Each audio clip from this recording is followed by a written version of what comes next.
Hello everyone, আসসালামু আলাইকুম। সবাই কেমন আছেন? আপনাদের দোয়া এবং ভালোবাসা আমি অনেক ভালো আছি।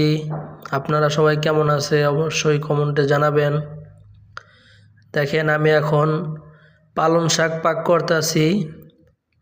দেখেন কিভাবে পাক করি। দেখেন, মরিচ পেস্ট কষাইলাম, তারপরে শাক দিয়ে দিতেছি।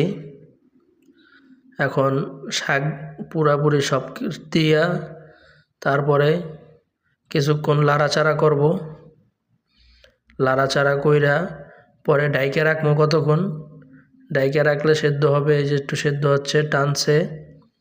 দেখেন আরও সেদ্ধ করবো। ডাইকে রাখলাম। এই যে শাক অনেক টাইনে গেছে। দেখেন একদম অল্প হয়ে গেছে। কতগুলা শাক পাক করলাম, একদম অল্প হয়ে গেছে। দেখেন, যারা নতুন নতুন প্রবাসে আসছেন, পাক শাক করতে পারেন না, তারা আমার ভিডিওগুলো দেখবেন। কিভাবে শাক পাক করতে হয়, কিভাবে তরকারি পাক করতে হয় আমি বলে দিব।